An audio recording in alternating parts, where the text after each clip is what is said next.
She's been facilitating some excellent conversations via Wiggio group that she's going to talk about.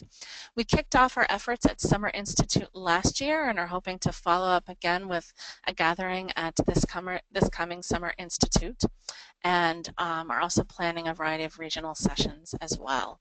So we're excited to have you here. I'm happy to introduce Kristin Knudson.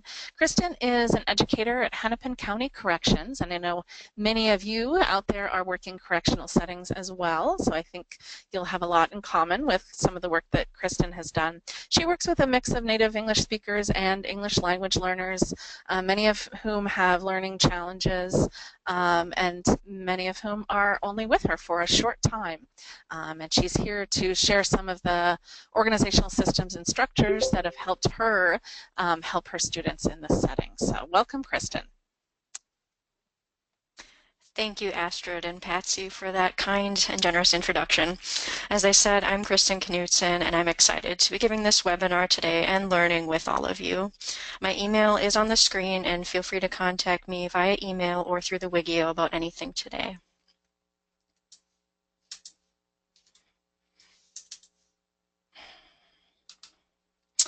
All right, I wanted to make sure people were aware of the Wiggio.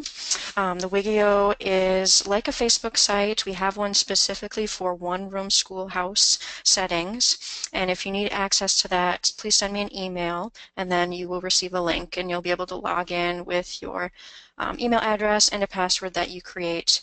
And the reason I'm talking about this now is that all of the materials you see from today's webinar I will post on the Wiggio by tomorrow. You can see on this first page here there's the feed section. That is where you can post a question and reply to each other, and I know that many of you have been really active, and it's been really exciting to see the conversations and troubleshooting we've been able to do. But if you go to the middle tab there, folder, I will have a folder there labeled with the name of today's presentation and the materials there by tomorrow. Please take whatever you like, adapt them, and if you make something wonderful, please share it with us and load it back there. Our objective for today is for me to share organizational systems and structures that have helped my students and I in a multi-level, multi-subject classroom environment. And there's my buddy, Mr. Limavine. I thought it would be helpful for people to know a little bit about my setting today. I do teach for Hennepin County in our correctional facility, and we do not have managed enrollment, so I have students constantly coming and constantly exiting. I primarily provide individualized instruction. Each student is given their own plan in one or two subjects, and I help them with that. And sometimes I am able to do large group or small group activities, but it's mostly individualized. I do have a mix of native English speakers and English language learners. And because I am in the county facility, most of my students are only with me a month or two, and the longest would be 1 year. And everything I will be sharing today is based on my experiences. Prior to this, I did teach at 2 different one-room schoolhouses for the Hub Center that were not in corrections. So all of this is sort of in the spirit of action research. Try, figure it out, get inspired by something from professional development, and see if it helps make your life a little bit easier. You may be asking yourself why? Why a whole webinar on organizational systems and structures, Kristin? It's not that interesting. Or, well, you're actually a teacher in one-room schoolhouses, so you probably understand exactly why. There are so many things to manage in a one-room schoolhouse. Everyone has different skill levels, goals, and there's often no managed enrollment. At the same time a new student enters the room, a beginning ELL student needs conversation practice, a GED student needs to learn linear equations, and I'm behind in entering my attendance and MABE marks. How can a teacher stay sane and stop themselves from pulling their hair out, or pull their hair out a little less? And what has really helped me throughout these different places I've worked at is organizational systems and structures. They help make me feel prepared and give my students a structure. And this predictability has really helped me and my students. This is the overview for today. We're going to cover 3 different areas in organizational systems and structures, and then wrap up with a tour of the Wiggio site, because we do want to make sure people are familiar with that format. The 4 topics I selected were the ones that were deemed most important from the SurveyMonkey survey that was sent out. So for those of you who responded, thanks, and I did pick these 4 because they were the most popular. I want to make sure everyone knows that we will be using the chat box a lot today. That's on the right lower part of your screen. And you can choose the audience. So if you want to message to the whole group, you'd select all, or you could message individually to Astrid or someone else for any reason. And I want to make sure everyone hopefully can feel comfortable chatting with us. I do feel that I will be learning from you today. This is not a one-way street. So please feel free to share your ideas and questions and concerns. And I do have time set up after each section for people to ask questions and to voice any concerns. The first section we're going to cover today is daily routine. So this is Patsy again. What we'd like to do is to give you a chance to just kind of get some ideas out right away and to answer these 2 questions into the chat box. So just chatting to the entire audience. It says all-entire audience. And here's the questions we'd like you to be thinking about. How do my students know what to do when they come to class? So as folks arrive. And then is there a specific order or routine that students follow? So go ahead and take a moment and chat something into the chat box, and then we'll come back and Kristin will share some of her ideas as well.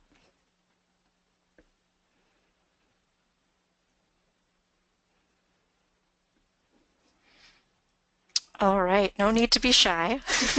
Otherwise I can just start speaking as well. But the point of this is to kind of get your brain kind of in the perspective of what we'll be talking about so you can make some more connections with it.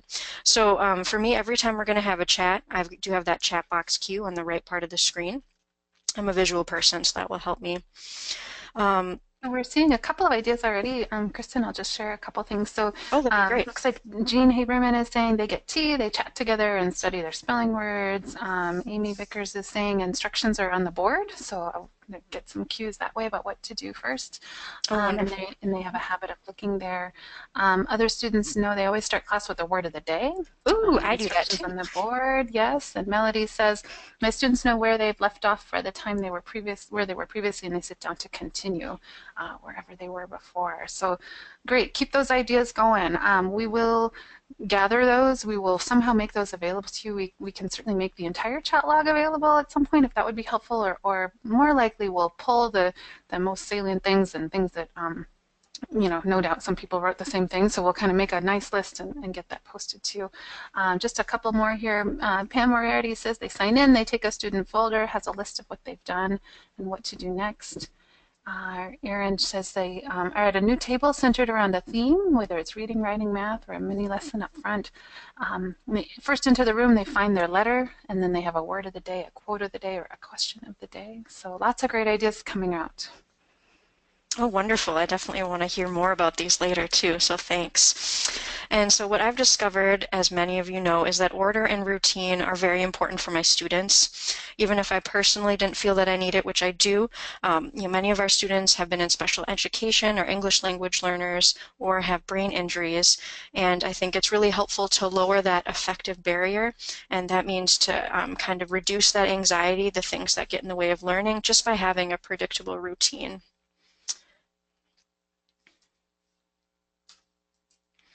And so what I've done is created a student order of operations, and the use of math terminology is intentional because I do want my students to have a framework for that when we do get to talking about order of operations. And this order is helpful for me because my students have a task to start with every day, like many of you said. They sign in, right? For my students, the first thing they do is get their folder. Then they read the board, and then they do a goal setting and work for the drawing. And those steps 3 and 4 we will talk about later today. And those do take about 10 minutes altogether. And my students are able to do that independently at the beginning of class, so that allows me to quickly prep any assessments or activities I hadn't planned on for the day, because I never quite know who's going to show up, even though you wouldn't think that would be an issue in corrections. Yeah, that allows me to mark things in my calendar to be planned as well. And I really like encouraging my students to use the most of their time too. I have such little time with them. I really want to encourage them to be self-directed in their learning when they can be, and so that when I'm working with someone else, they do know what to do. And so the fifth step, which is working on assigned activities from their learning planner checklist, I will delve in with as well. And then step 6 on my order of operations, balance independent work with asking for help or working with others. I do have that poster on the right side, which I have in my classroom, and this order of operations is on their student folder. So as soon as they grab it, it's right there for them to remind them. I don't think you would necessarily have to do this way. I know other people said they had things written on the board at different settings. I have had stations or things on the board as well, but it is nice to have something predictable and also low prep, I think. Time for our second chat question. Thanks again for your participation. Right, lots of great stuff coming in, even as you were describing some of your activities, Kristin. So the next chat question, if you would take a moment in the chat box, how do students know the activities or assigned work they can choose from? So what is it? How do they know what their options are when they join your class? So go ahead and take a moment and share some ideas.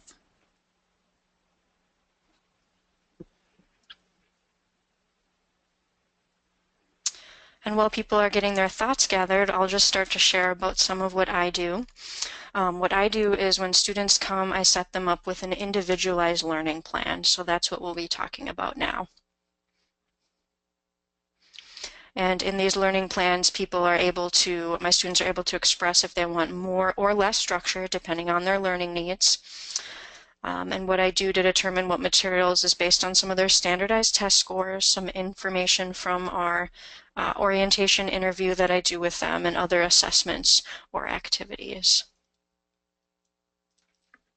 So we had a couple of thoughts in the chat box. Nancy writes that as they come in, they're partnered with volunteers. So using volunteers is absolutely a great way to help individualize instruction there. And Rosie shares that she keeps a sign-in binder near the door where there's a picture posted and a portable whiteboard. So if she can change that daily, I assume, and where students gather to talk about what they see, what they think, and why they think that, or what evidence guides their thinking.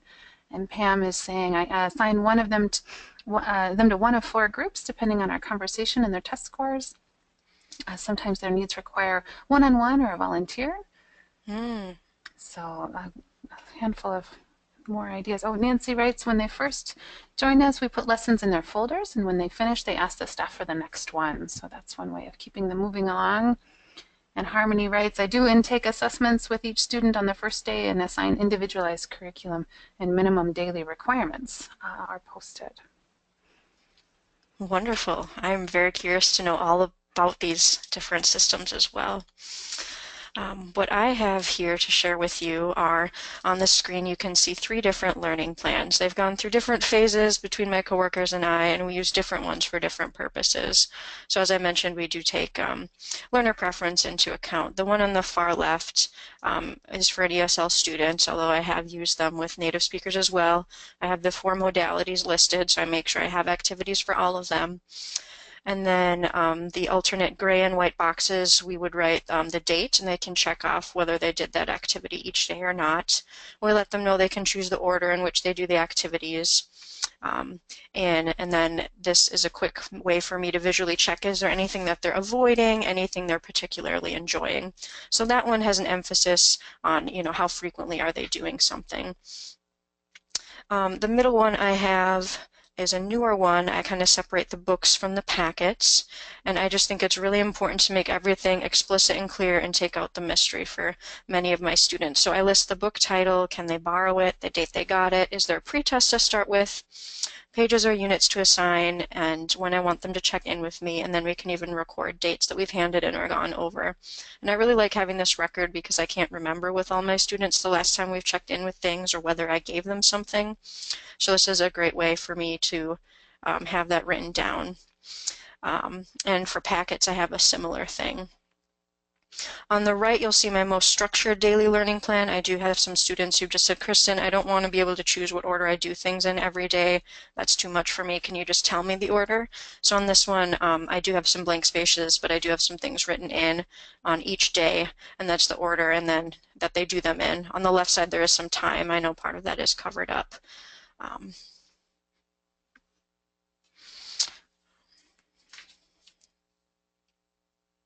Great. And another reason that I really like these learning plans is because I'm sure your students never do it, but sometimes I have students say, Kristin, I don't have anything to do. And I set them up with this individualized learning plan on their first day with me so that when they tell me, hey, Kristin, I don't have anything to do or you haven't given me anything, I say, no, get out your learning plan. I will help you as soon as I am able, but right now I'm working with someone else. And then I just remind them and encourage them to practice some of that self-directed learning or to use some of the other resources in the class, like residents or community volunteers or another student until I'm free.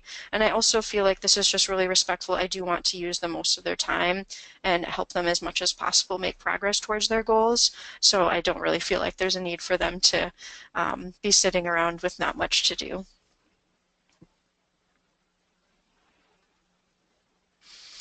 And one other thought about this before the chat, I do think it is really empowering for my students so that they know what to do every day and they don't need to be completely dependent on me. So I think that feels good for them as well to have that sort of agency to be able to say, I can look at my plan and pick what I want to do for the students in which that amount of choice is appropriate to provide.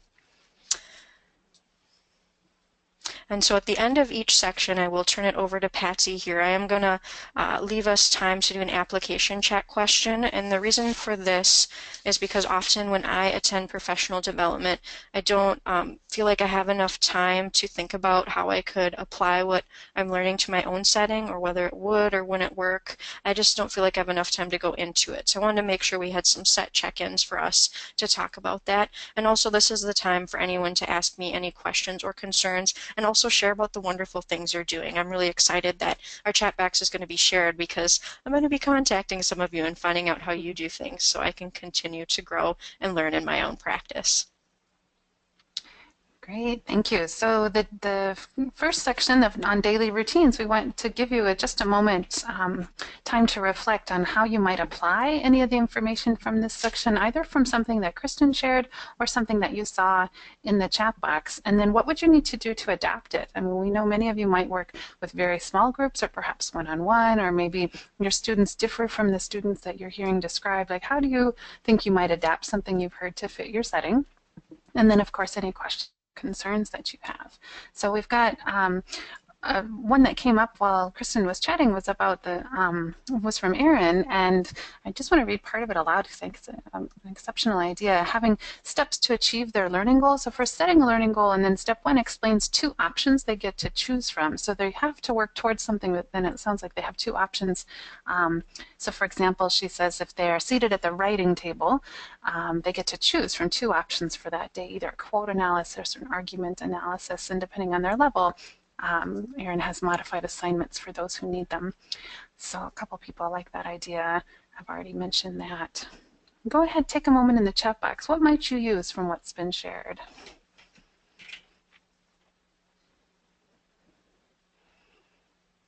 Looks like student plans are a hit, having just a clear plan for individuals to make progress. We have a question. Caroline has a question for you. Can you? Yeah, sorry to interrupt, Patsy. No. So, I'm not able to have my students work on all the four modalities every day. Ideally, I would. It depends how many students I have. So I would have anywhere from 2 to like 18 students at once. So it really depends.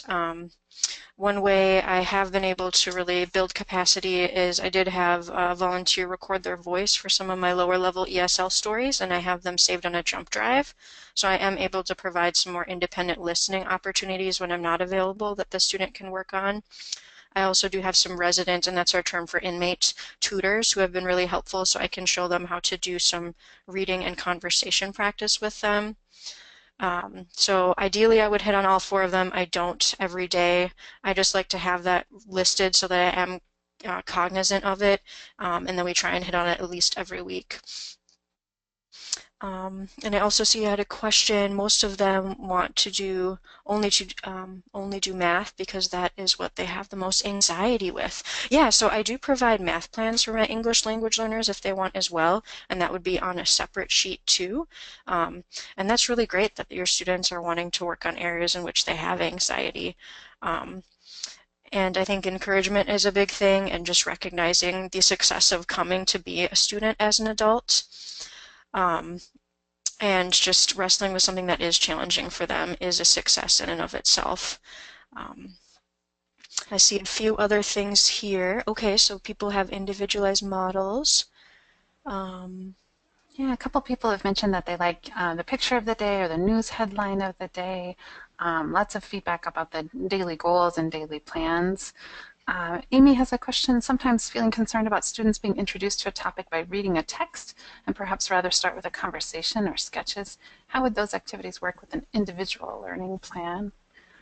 That is a great question.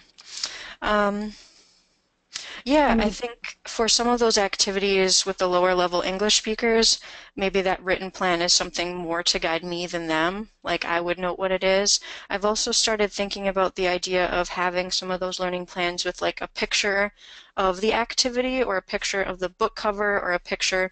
Like recently I have a very low level English speaker and we're playing basically survival English, Go Fish. And the survival English, one of my residents reported student was unable to order things from our canteen. So he was having trouble figuring out how to order shower cream or shaving cream, shower sandals, and soap. So we created a Go Fish game, and he plays that with a resident tutor every day. But I was thinking for his plan right now, you know, the written text is too much for him. That's more for my information. Including a picture of that might empower him more. So that is something I've thought about, but I haven't gotten into as much. But that's really good. You know, the words are quite a barrier for a lot of my students, and not just English language learners. I do have some native speakers who do read at a second grade level, and so many of the ESL activities I have done with them as well. Ooh, a question about number of the day. We will delve into that a little bit later. Ooh, and I see some people have the luxury of working with students one-on-one. That is wonderful. And thanks again, Amy, for that great question. Great. So again, we're not going to be able to summarize all of these, but keep chatting them out. And Kristin, I think maybe go ahead and as other things come up, I'll interrupt and I'm with you. Wonderful. And we will have version of the chat box saved for us to refer to later too.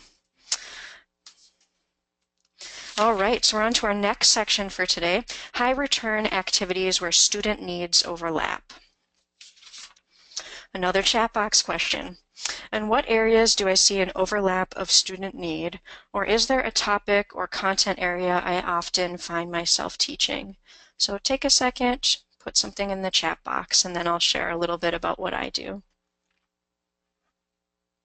So once again, in what areas do I see an overlap of student need, or is there a topic or content area I often find myself teaching? While people are gathering their thoughts, I'll start to share about what I do. I've noticed that a lot of my students need Tier 2 vocabulary developed. What that means, and we'll delve into that shortly, is these high-frequency words that will probably show up on the GED, Accuplacer, Adult Diploma, words that show up in multiple domains. So they might be in social studies, reading language arts, and math. And another area is I find that all my students do need some levels of numeracy development and support with that, and also addressing that level of anxiety. And in this section, I will be showing you activities that address my students' need for Tier 2 vocabulary and for that numeracy development.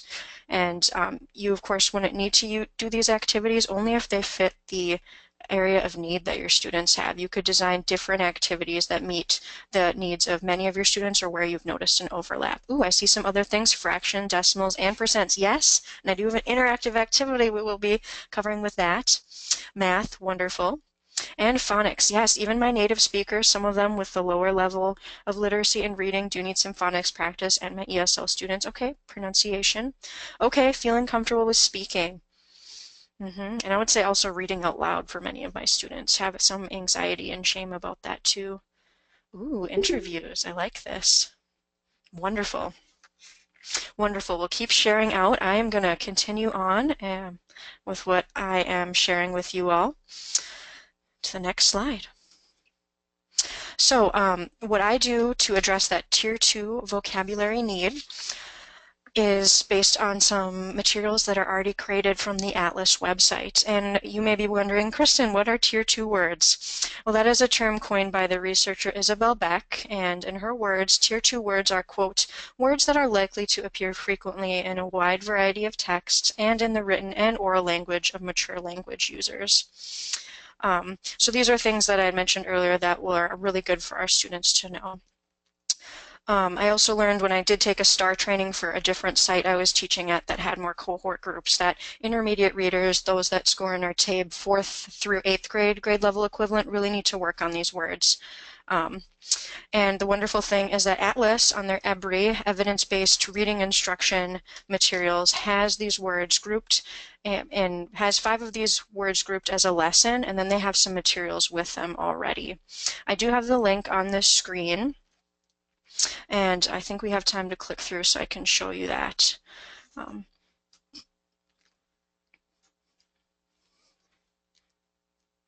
And so ABE is evidence-based reading instruction. My understanding is that's different from STAR, in which you don't need to have cohort groups, and there's just some trainings that would be applicable for us to go to, and there's also just some wonderful resources. So when you click through and scroll down, these units and lessons, those are the ones that the words I have chosen are from, and they already have some activities ready for my students to do. And if I return to my screen here, so on the left we have from one of those units words, student-friendly definitions and examples, and on the right a page from the student practice activities. What I found was my students couldn't just read the definitions and go to the practice activities. They needed some more exposure first, but I wasn't able to provide them that direct teacher-led instruction that I wanted to, just because I have so many other students I need to help. Sometimes I have 15 people at once and 2 of them are brand new, and at that time I need my other students to be independent. So what I've done is, with inspiration of things I've seen at STAR and in other things, work on something I call the word of the day. On this slide you will see pictures of my board on the left, and then my on the right, you'll see my words from my cabinet, and I've selected 8 of those lessons from Atlas, and there's 5 words in each lesson, so that would be 40 words. And my students cycle through quickly, so I rotate through those words, and I provide this word of the day every other day with number of the day, because I think that they're both important for most of my learners. You can see on the left the word is issue, and then I provide a sentence that I think will be easy for my students to understand or emphasize some other goals I have, like development of soft skills. So this one, removing snow and ice from sidewalks in the winter is a safety issue. And then the definition is that same definition from the Atlas website. Didn't need to create anything with that. And then for the next thing, on this word issue, I have my sentence help. So my goal is for my students to complete a sentence using this word as a culmination of the word of the day activity. So first I wanted them to think about it. So what is a safety issue you have noticed at the ACF? And the ACF is the acronym for the Adult Corrections Facility where I work. And then the final thing I provide, write a safety issue I have noticed at the ACF is. And so that is a sentence frame. I noticed if I didn't provide that structure to my students, the beginning of a sentence using the word, sometimes they wouldn't be able to use it correctly. So many of my students do use a sentence frame, some don't, and so then they don't need to. And in the middle one with the word achieve, what I wanted to point out is in my sentence, I believe that my students can achieve their goals. I try to get the biggest bang for the buck for things whenever possible. So the sentence is not only helping them with the word achieve, but also helping them think about their own goals. And me emphasizing those soft skills about following through, setting goals, accountability, and things like that. So I try and get dual significance out of things whenever possible.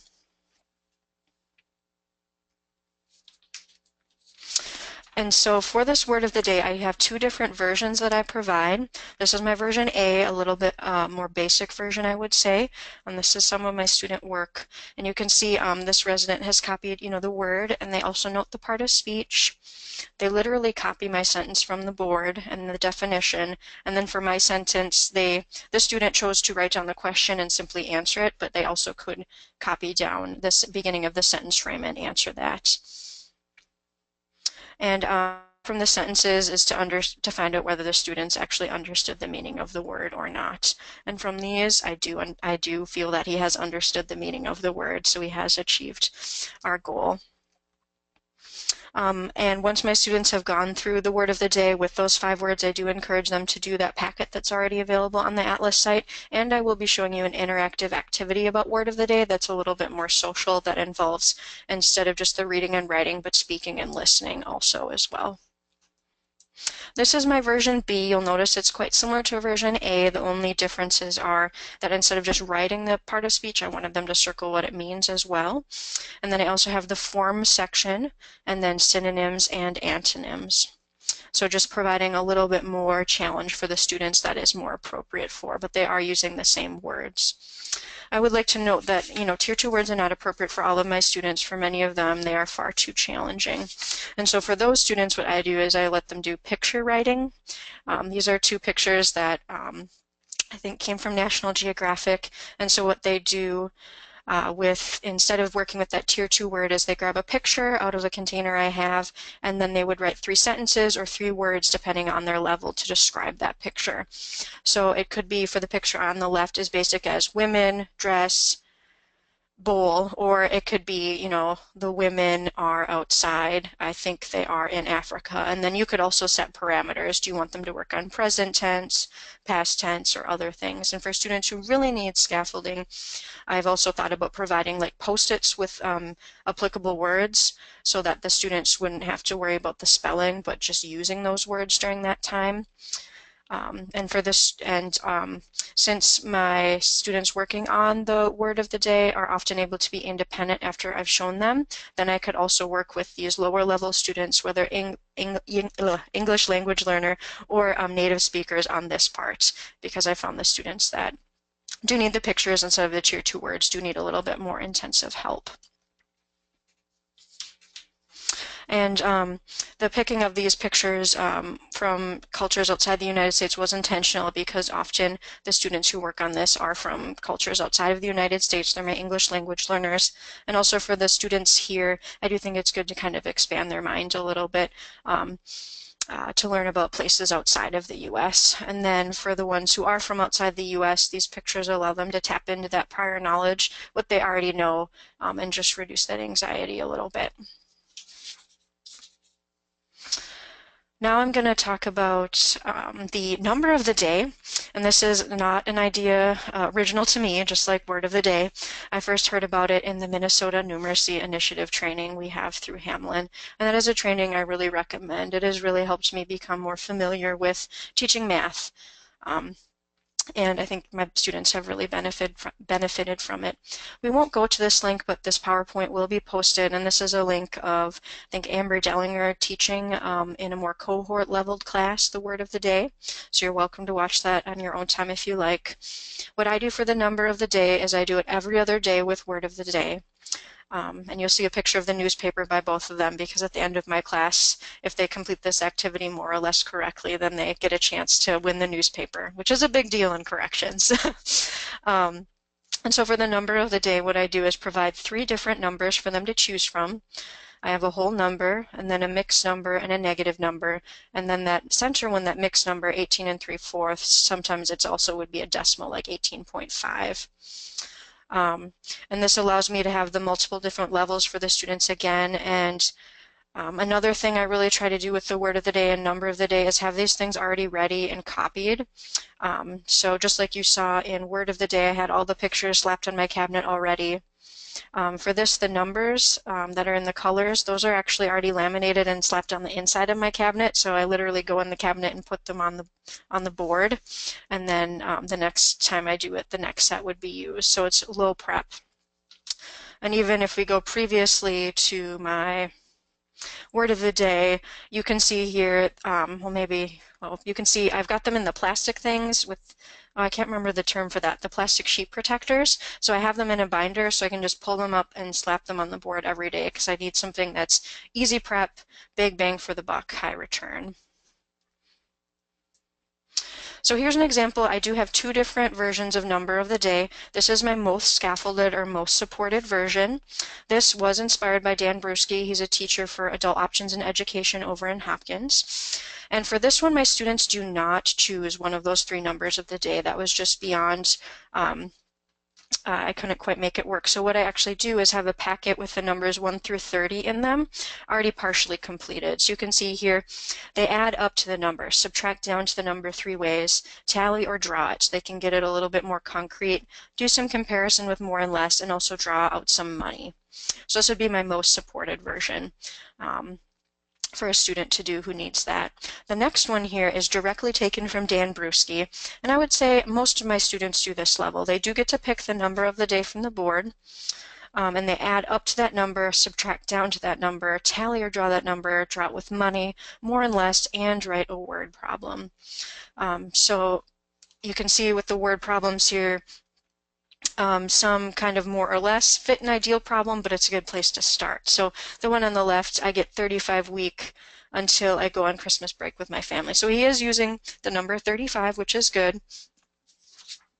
But you know, it doesn't fit the perfect definition of a word problem. The one on the right I wanted to point out, just because it isn't as challenging as the next number of the day, doesn't mean we can't start using some negative numbers. You can see in this residence word problem, I borrowed 33 cents from a roommate. How much do I owe my roommate? So that's showing that he understands that negative numbers do involve owing.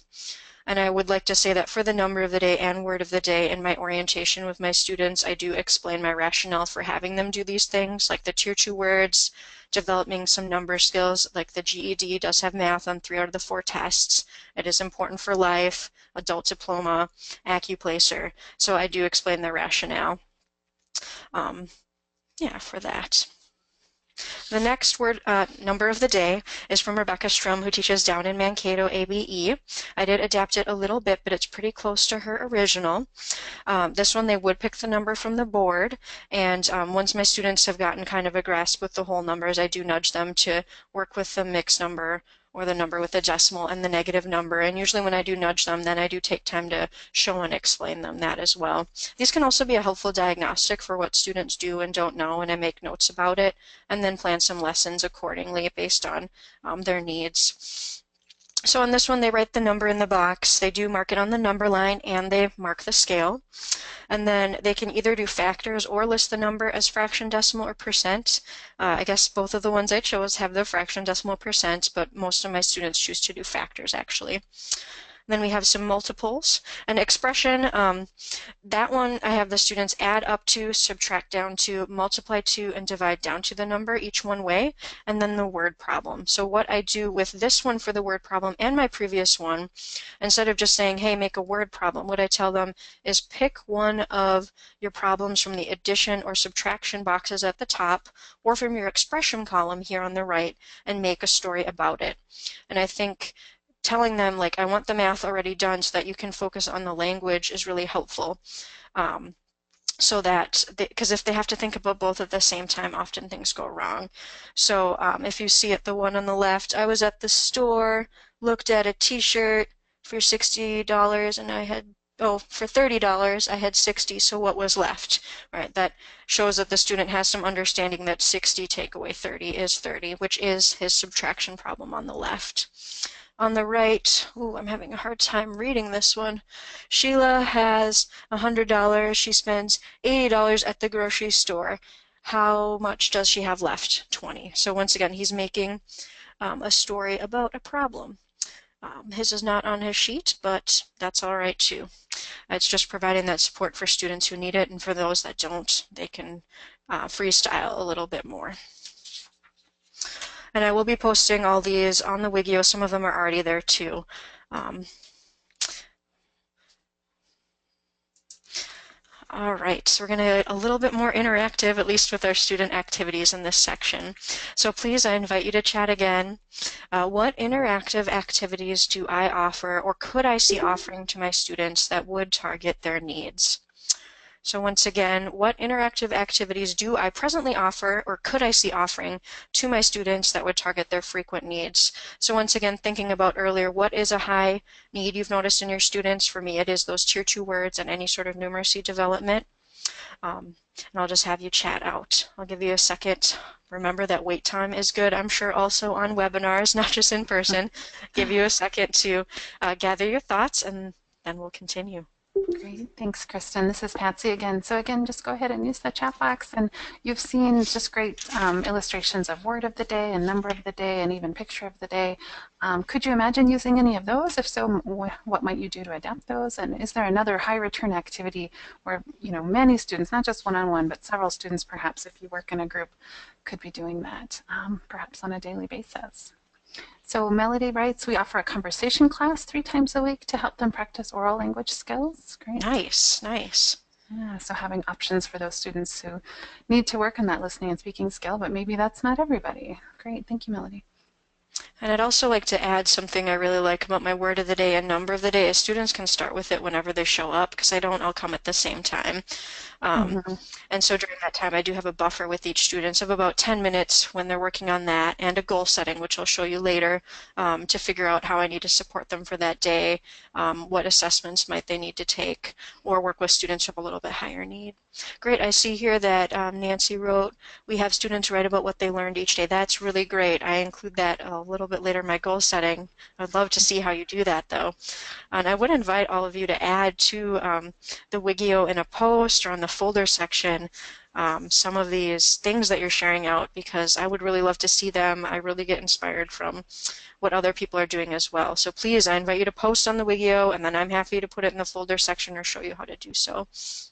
Great. I'll just say that Mike mentions that he has students work together to estimate area and volume of the program room itself that they use at their jail, and they estimate the cinder block and go from there. That sounds like a great activity. Oh, wow, that's really wonderful. Jean writes, her students don't understand all the instant words, so she's teaching just 10 a week.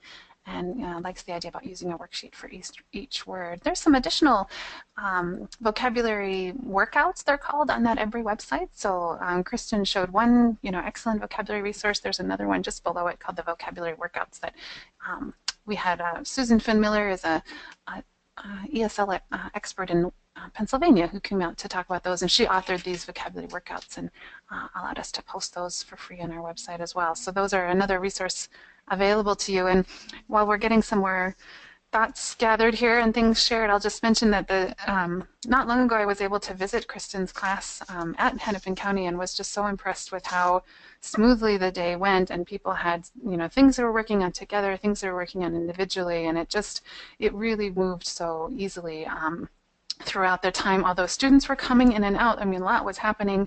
Everyone knew what to do, and so I think having these high return activities and those daily routines that we've talked about already today just makes such a difference with these really challenging settings. Yeah, and I think having things as explicit and clear and remove the mystery as much as possible helps our students, but also ourselves too. All right, feel free to keep chatting your ideas. We'll continue on. So a high return activity that I've developed with some inspiration from Abby Rosa is the fraction decimal percent war card game. Maybe some of you are familiar with the card game I Declare War. You shuffle the deck, divide it into 2 groups, flip a card. Whoever has the higher card gets all the cards. Whoever runs out of cards first loses. So Abby Rosa has a version of this game just giving fractions, but I thought that my students needed a little bit more support. She's like, why don't you do it visually? So what I've done is a little bit of a mix altogether, is my cards have visual fractions in the benchmarks, and what I mean by benchmark would be like 1/4, 1/2, 2/3, 1/3, 0, a whole, 2/4, and I have those in the fraction form, in the percent form, in the decimal form, and then visually in rectangles and in circles. And we use this instead of a regular deck of cards. I don't know about, maybe some of you know this, but in correctional facilities, cards are really popular. People get really bored. So this was a good way to tap into my students' interests, and I allow them to play this 15 minutes a day. Here are some pictures of that game. It can be played with more than 2 people, but they have the 2 piles. They flip it. Which one is larger gets to take it all. And I've really enjoyed sort of eavesdropping on my students and hearing them use some math language to justify who gets whose, because they do get a little competitive and they want to make sure that whoever's was larger actually gets it. And I've actually seen students kind of whip out some scratch paper and explain to one another. And this is a good way where you could have a lower level student be built up by working with the more proficient students, and also more proficient students solidify their knowledge by having to explain it to a student who's struggling a little bit more. And I will put this on the Wiggio. I'll either do that tomorrow or Monday if I didn't save it with me on my non-work computer. And once again, I'm trying to get the biggest bang for the buck. So this helps with the fraction decimal percent, a high area of need. This helps my students meet their social and interactive need. And it's also related to the number of the day. So it all kind of ties in to that. And you also could, just make a visual version for the students that need that. You could make this more challenging and include not just the benchmark fraction. So there's a variety of ways you could go with this. Another thing I do is I call vocabulary conversation games, or Tier 2 vocabulary board games. So with those Tier 2 words from the EBRI Atlas website, what I did was print off a game board you see on the left part of your screen. Basically, you roll the fuzzy dice, you land on it, and it might say draw 1 question, draw 2 questions, and what they do is pick up those pink cards, and those pink cards are questions using those high-frequency words. So if you see on the right part of your screen, if the words were major, occur, concepts, distinction, and factors, I have questions about those. What is a major challenge in your life? When do temper tantrums usually occur? And I let my students know that the point of this is to practice, not just the reading and writing like you did at the beginning of the day, but to do some speaking and listening of these words so it gets solid in your brain. On the envelope in the middle there, that's where those cards are stored when they're not on the board game, and I had a tutor write down all the words and definitions, so I do ask my students to review them at the beginning. And then, once again, I've really enjoyed overhearing my students clarify their understanding through this. Like, no, I don't think that's what the major means. Like, let me read you the question again, or major means this. And this is meeting their need for the Tier 2 vocabulary words, but also that social interactive aspect. Although I didn't include it in the PowerPoint today, I do have some conversation practice for lower level English speakers, where the questions are written right on the board. So it looks the same as here, but the questions would be like, how many pencils do you have? Or how are you today? So that it's getting some of that lower, more basic instructional language practiced. So there's a lot of different ways you can do it, and board games are a fun way to do that. All right, Patsy, I'm going to pass it off to you for the application chat section. Good. Okay, so thinking about these high return activities, word of the day, number of the day, picture of the day, and then the numeracy Tier 2 board game that she shared, the Tier 2 vocabulary board game, and the war, I don't know what else to call it, the war, the numeracy war game. What kinds of things would you perhaps be able to apply to your setting? Which of those maybe is like, oh, I could do that. Or maybe you have another great idea that you'd like to share in the chat box. So 3 questions to think about here and to share with others would be, how will you apply any of this information to your teaching? What ways will you need to adapt it maybe to fit your setting? And any questions or concerns? So go ahead, take a moment in the chat box before we move on to our next section. So I'm hearing from Caroline. She writes, I'd love to adapt the number of the day for adult, secondary, low, and high students. Ooh, I'd like to add. Yeah, somebody's going to play war for sure. Go ahead, Kristin. Yeah, so for people who don't need those Tier 2 words, they need those Tier 3, those more subject-specific vocabulary. Like, for example, if you're working in social studies, they might need to know what delegate means. I've provided a separate list of words for those students, and they would just do that instead of the ones on the board, and then they look at a dictionary to get the definition instead too. So these are ones that are intentionally, hopefully, easy to scale up or scale down based on student need. And the war game, yes, I must give Abby Rosa credit. She is a wonderful educator, but I will be posting that on the site for you to grab and adapt. Oh, exit activities. Nice. I will be doing a little bit of that later today as well. I like that though. Good. Excellent. Thank you. And again, we'll be keeping all these ideas handy and either sharing them through the Wiggio or by other means. So keep them coming. All right, we'll continue to our third section then, but keep chatting your ideas. Our third section is using technology, narrated PowerPoints, and instructional videos. So the first question is really important. I just want to know, do you have access to a computer for your use during class? And it doesn't have to have internet access. I don't have internet access for my students, but do you have access to at least a computer that you can use during your class? That would just be helpful for me to know how in-depth I should go in this section or not. Right. So great, I see some people do.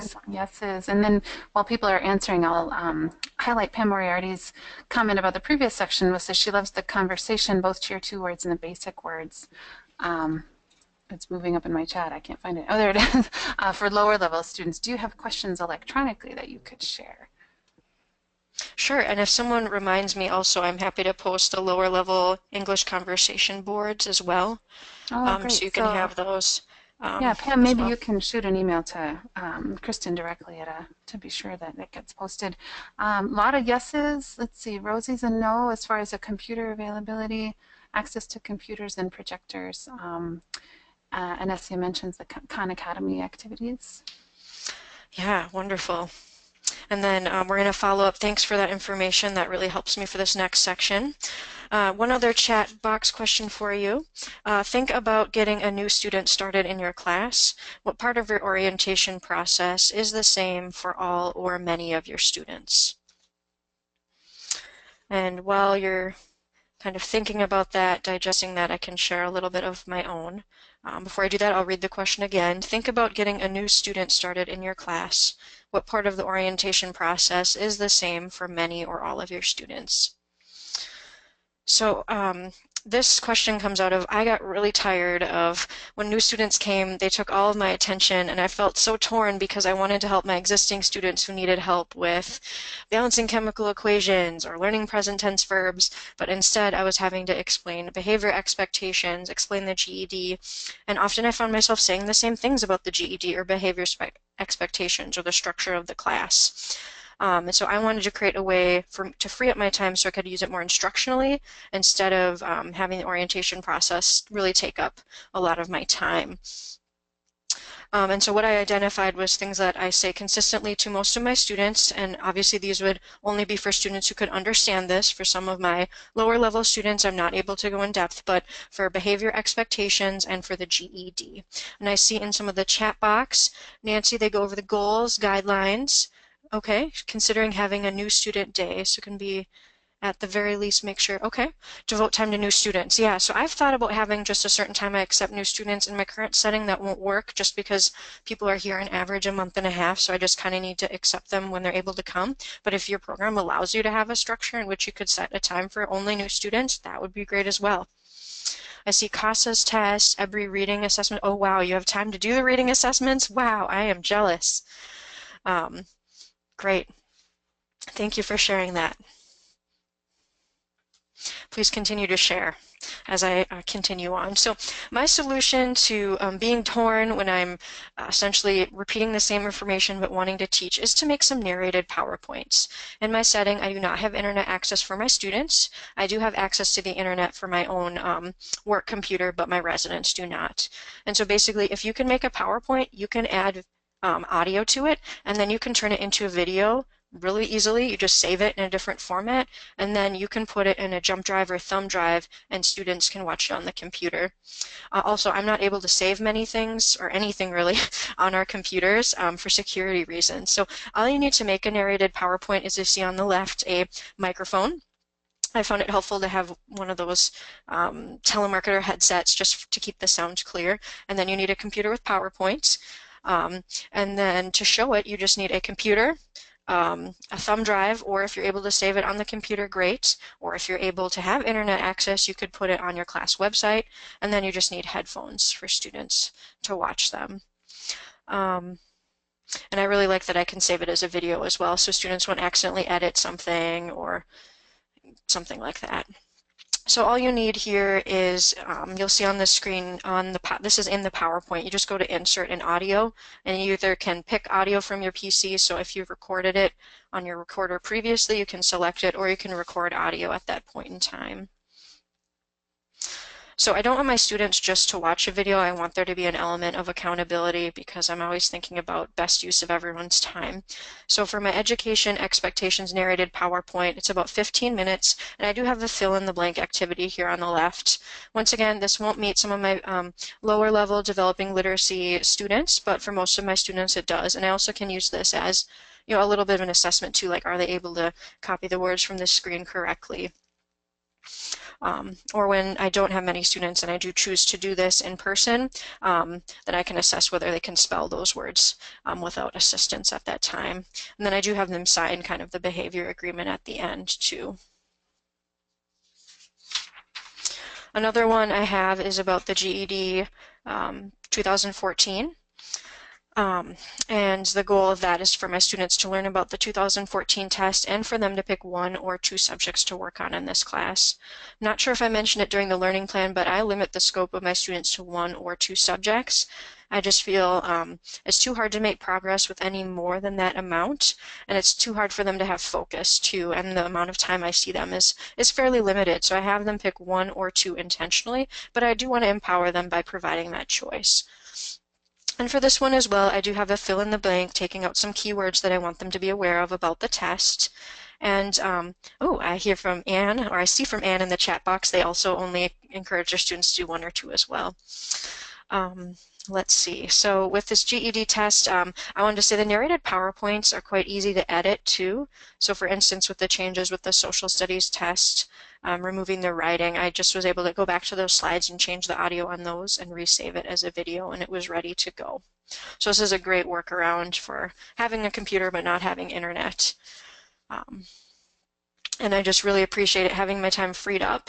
With new students, I mean, new students already take up a lot of my time getting the individual plan, but at least I know, for my 15 minutes about expectations and 20 minutes on the GED, I'm able to help existing students. All right, Patsy, I'm going to pass it off to you now. Absolutely. We did have a couple of great comments that I'll bring up in just a moment. But the question we'd like you to think about for a moment here is, what things do I want to teach or show my students, but I can't because of lack of materials, space, or safety? And we had a request to go back to this slide. So I think, hold on just one second, let me read it again, and then you can jump back. What things do I want to teach or show my students, but I can't because of lack of materials, space, or safety? Perhaps science experiments, for example. Oh, Erin says she already got it, so no need to go back. Thank you. And while you're gathering your thoughts there, we had a couple of great comments. Harmony writes that when a new student enters, they go over classroom rules, do an intake math class, explain structures and assignments required. And now I have an offender tutor doing most of this, so I'm passing that perhaps off to a classmate or a volunteer. Pam writes, I give the students a list of class expectations when they enroll. I've also created Google slide presentations for the school rules. Oh, great. So similar to what you're describing. And expectations, what to do during a lockdown or a fire drill. Yeah, great. Oh, I really like ideas. the use of Google by Pam. I would also, I guess my reason, maybe you have narration, my reason for adding that narration element is some of my students don't have the reading level, like they're native English speakers, but they'd understand if I tell them. So including it not just written, but also with the audio, I think increases the chance they'll understand it. Oh, wonderful. People are using North Star. Yeah, a couple of comments about things they would like to teach, but it is tricky because of their setting. So things like cooking, science experiments, art, and Jean Rice North Star tests are passed on Microsoft applications, but our school only uses Google, so teaching them Microsoft is difficult. Oh yeah, and North Star, to my knowledge, is only available web-based. I would really love it if they would be available offline so that everyone in corrections could use them. Wonderful ideas. You can keep them coming. And I wanted to show people, so in corrections we have a lot of restrictions just because of safety and security of what we can or can't do, and also just budget and time. And so there are some great instructional videos on YouTube, and I know many of you are just able to send your students to YouTube and watch them, so great. But for those of you who can't, there is this program called iSkySoft. I think it costs about 30 bucks. We were able to get our employer to pay for it and IT install it. And iSkySoft allows you to download YouTube videos on a format in which you can put them on your jump drive and show them on a computer without the internet. And so this has allowed us to use some of these really great internet videos that are short and instructionally rich, particularly involving science. Science is a growing area for me, so I really enjoy being able to provide some instruction from people who have more knowledge than myself. and also have this visuals. And so in addition to having you know about iSkySoft, if you do need an internet workaround, I wanted to let you know about the Amoeba Sisters, and this is another resource Abby Rosa tipped me off to. We're actually going to click through. They have biology videos that are short, about 10 minutes or less, and they already have a free worksheet created. We use the mitosis and meiosis ones, but there are some other great ones here. You can see osmosis, and you could, whatever your student is working towards, whether GED, adult diploma, acuplacer, general life knowledge, you could click on these, and then there's also, it shows really clearly how you can get the free worksheet too.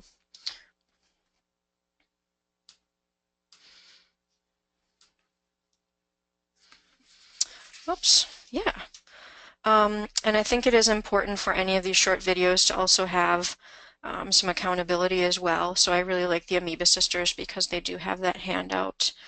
And, you know, and I'm not able to provide personally the direct instruction at all times. Sometimes a packet is doing it. Sometimes I have these videos I've chosen do the instruction, and then I'm able to help them with the guided or independent practice later. So I just really like having more options for students to be a little bit more independent, and also just get a little familiar with technology, since that is a huge part of our world now.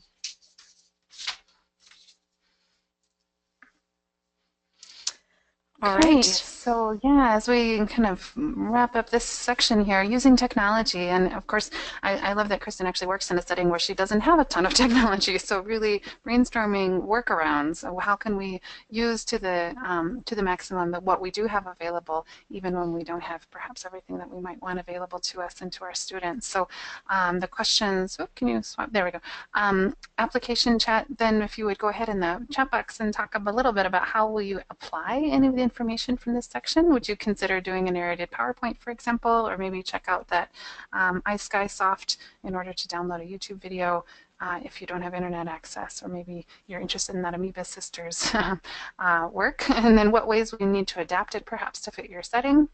Any questions or concerns here as we're thinking about using technology to work around some of the challenges in working in a one-room schoolhouse? I would like to point out it is a little bit more work up front with the iSkySofts, like finding the resource and the worksheet and getting it downloaded. But then once you do have it, if you don't have internet access, it is such a wonderful thing to just be able to give them the worksheet and put the thumb drive in. But if you do have internet, then you already have a more direct link to those videos.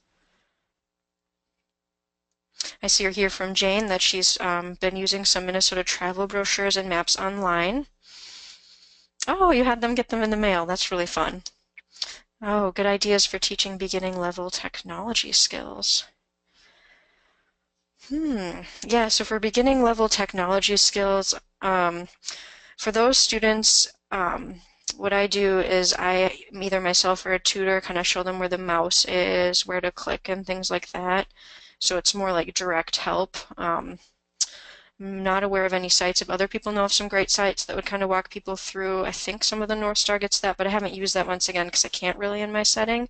But if other people had some answers to Jean, not to Jean, but to Nancy, I would appreciate it if you put those in the chat box to help her out. Okay, people like the narrated PowerPoints and worksheets. It forces them to pay attention, right? I need to have this accountability. Yeah, and iSkySoft, we were able to work with Hennepin County IT. It was actually our IT guy that told us about it, and it cost $30, and they've put it on one of the staff computers. You do need to put it on a computer that does have internet access, but then you can download it and save it, and then just put it on your jump drive and put it on the resident use computer. We had another question, Kristin, about science videos. So for you, or perhaps from someone in the group, do you particularly like the Khan Academy videos, or are there other better ones for science? I guess I'll defer to other people. I haven't used Khan since I'm not able to do so in my setting. I guess when I taught at a place with internet, I did use them a lot for math and I liked them. I guess for biology, the Amoeba Sisters are really good. Yeah, and we do have some physical science videos, but they're actual CDs we got from a school district. I don't think they're available online. But if other people have some ideas for Anne, please chat them. Some great places to find science videos. And I know there will be, I think, a webinar soon, and also at the regional, some science training. So that would be good to pick those people's brains as well. But for biology, I recommend the Amoeba Sisters. They are dorky, but they're really good. Yeah, they're doing some math and science presentations on, particularly around the GED at regional events. So you can look forward to those. I think we better go ahead and move ahead here, just looking at the time. So I'll let you, oh, here's some North Star Learning Guide, Astrid writes, with some more, with link to that material and that she's put in the chat box. Wonderful. Oh, and a question. Yeah, I'm just reading Pam's question. Are there YouTube videos to help learners in correction settings to practice drag and drop for the GED? Yeah, I'd like to add, you can have, so the GED provides the computer tutorial and the item samplers, and we were able to work with IT to get those on our computers, or you could, I think, have them put on your jump drive or thumb drive, and the computer tutorial basically walks them through the computer skills they need for the test. If they're really low level, like not touched a computer before, they might need a tutor to sit with them, but they practice drag and drop and all those things. So that's the one I'm familiar with, and I do require all my students to do before taking the test. But if other people have other ideas, please chat them out. Yeah, we have a couple, Jean lists digitallearn.org as well as mydigitalliteracy.us. And Pam Dane has a blog that she recommends. All of the links that she uses are on her site, monticelloesl.edu blogs.org. So another great thing to check out. And I would encourage anyone who's posting links to maybe put those in the Wiggio as well. Yes, just please. so that they're more easily found by people who are not here with us today, and frankly for those who are here, but we're moving on, so that chat box you end up not seeing everything. So make a note to yourself to please add that to the Wiggio if you can. Thank you. Great. We're on to our final section about organizational systems and structures, and after that we'll wrap up with just a brief tour of the Wiggio. So we're on goal setting and tracking student progress.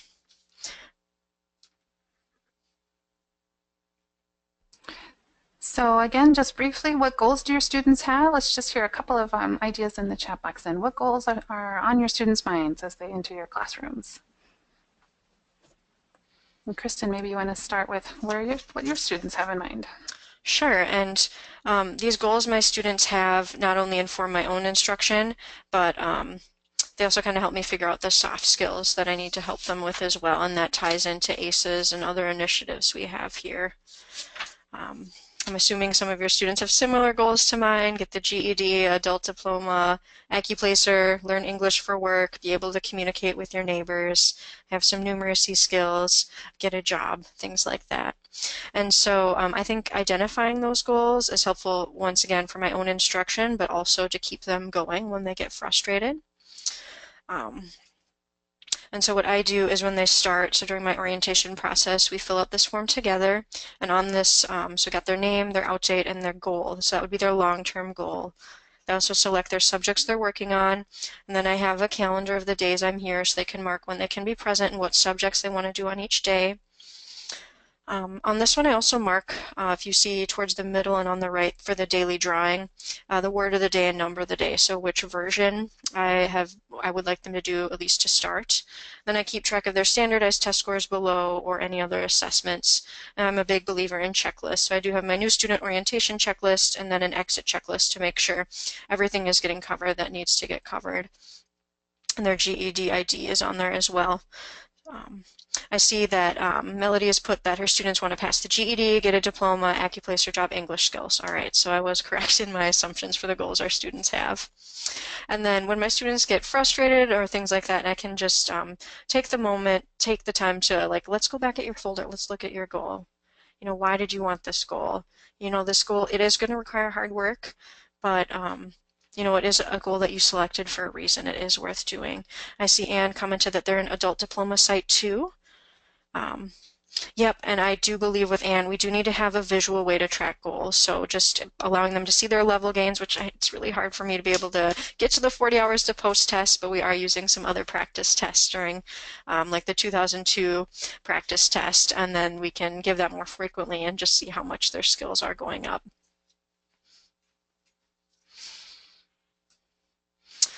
So what I have my students do as like an entry and exit ticket is they do a goal setting. So if you remember back to my order of operations, the first one is get your folder, then read the board. The third one is goal setting, and this is what I do require all my students to do, except for very low-level English speakers. So they put their name and date, and then I have them answer the question, what subject will you work on today? Sometimes even that is a little bit of a struggle, and for those students, that's kind of a cue that I need to have more of a structured plan for them, and just let them know what subject to work on. Then I do have my students write a goal. I do try and encourage them to be a little bit more measurable. The ones here aren't, but it could be as specific as do this many pages, get help with these problems.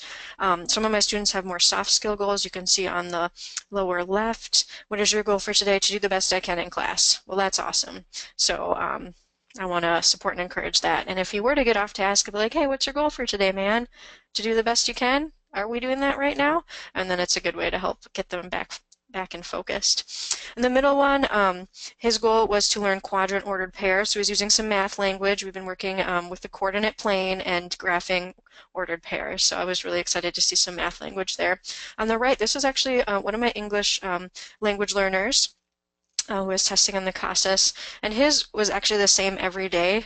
He wanted to work on English, and his goal was to write 3 sentences about that picture. Now that's just one goal. We did work on many other things after that, but this goal setting allowed him to practice writing the word English in 3 sentences every day, and he really wanted to do the same as everyone else. He didn't like that he didn't have to do the goal setting, so that's why we started doing it with him, because he did want to feel included.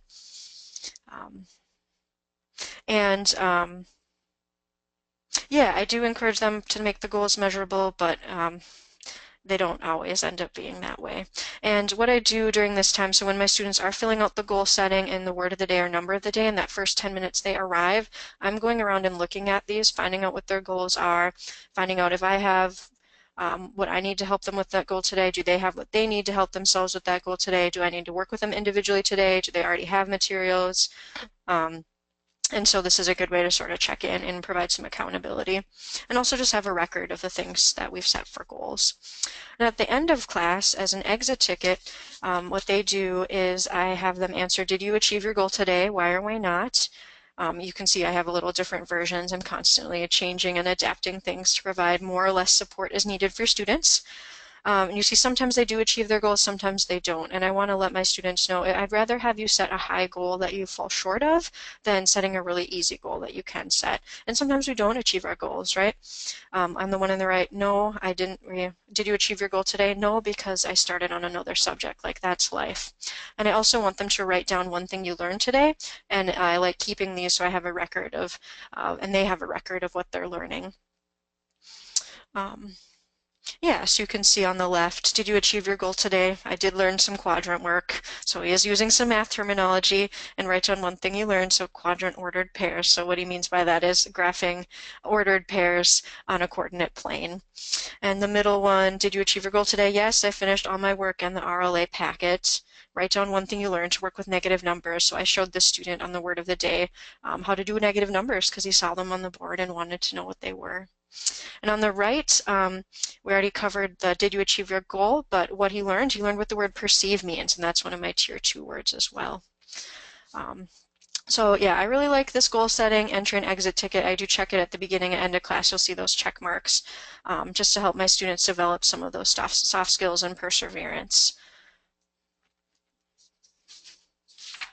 Okay, so now just a moment here. We're getting a little short on time, but just a moment for a couple of people to chat in the chat box. How do you know your students are learning and making progress? How are you doing goal setting and tracking progress? Yeah, and just in the interest of time, I'll just let you think about that instead of chatting. But I would love for you to share on the Wiggio as well. Or if something comes to mind, you can for sure chat that. So, looks like my computer is having a little bit of a moment here. So what I do for my students who are aiming to get their GED is we have a structured GED checklist for them in the 1 or 2 subjects they're working on. And so we have guiding questions and how they can meet that guiding question, what evidence we would see if that had been met. This is on the back side of the learning plans I showed you previously, those 3 different ones. I do have a date planned column and a date completed column. And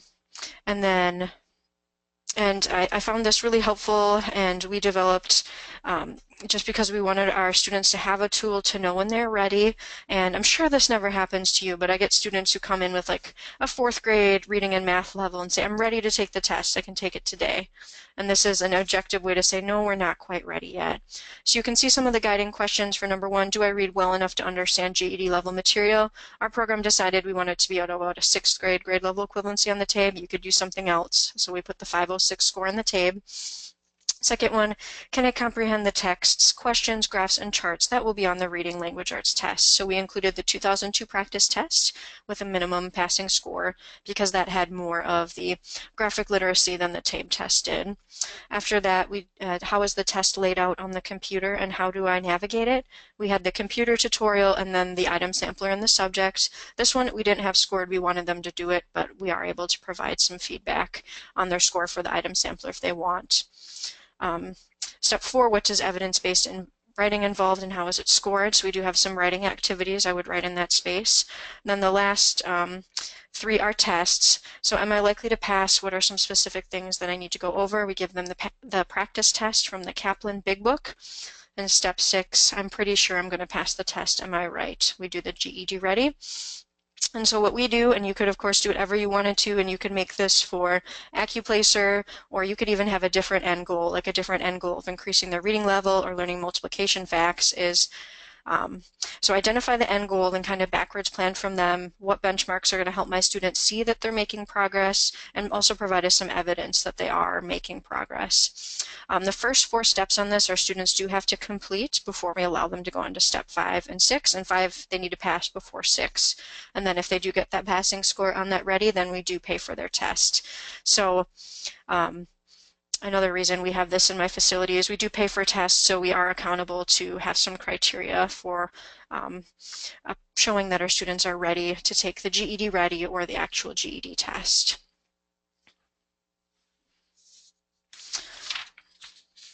And once again, this could be used, like you could have different end goals. Some of my students, my end goal is to learn long division, and then you could design different check-ins along the way for that as well. But this one here is for the GED. And then the planning column does encourage students to develop those soft skills again. All right, so we're at the end of this section, and we're just going to briefly reflect on this, and then I'm going to show you all the Wiggio. So how will you apply any of the information from this section to your teaching? So in this section, I did show the goal setting and tracking progress. So that was the GED checklist that we've developed, and also the goal setting, entry, and exit tickets. What ways will you need to adapt these ideas to fit your setting, and what questions or concerns do you have? So we'll take just about a minute here, so please share out how you apply any of this information or current things you are using that meet this area, and what ways you might need to adapt, and what questions or concerns.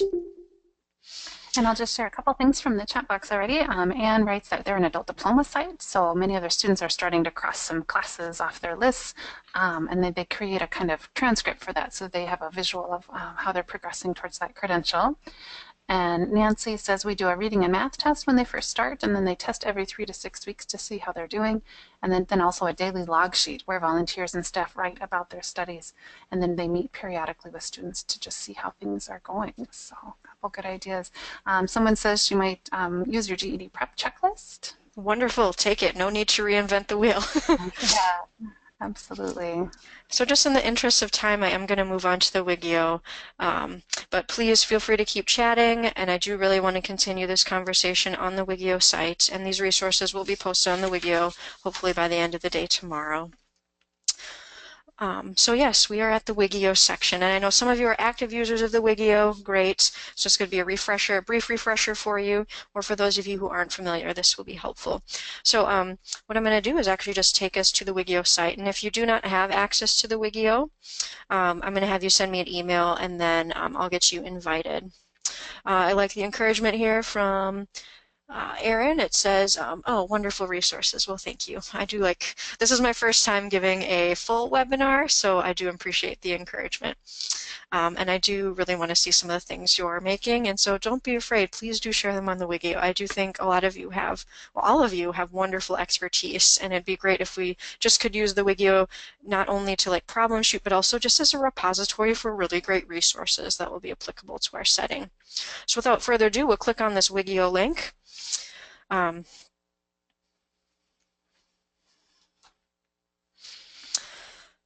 And I'm actually also going to give you some optional homework to reply to a post on Wiggio. And so to start, so what you would do, it turns out I'm already logged in. If I wasn't logged in, you'd log in with your email and a password you set up. So what I'm going to do is just actually model how to post using a question. And I know I am, all right, here's my post. So I'm going to copy paste and stick that in there real quick. So on the Wiggio, basically, if you're in multiple groups, I know there's M and I, you want to click on the left and make sure in the one-room schoolhouse. In the middle here on the feed section, to start a conversation, you just type directly in there, or I'm going to copy paste.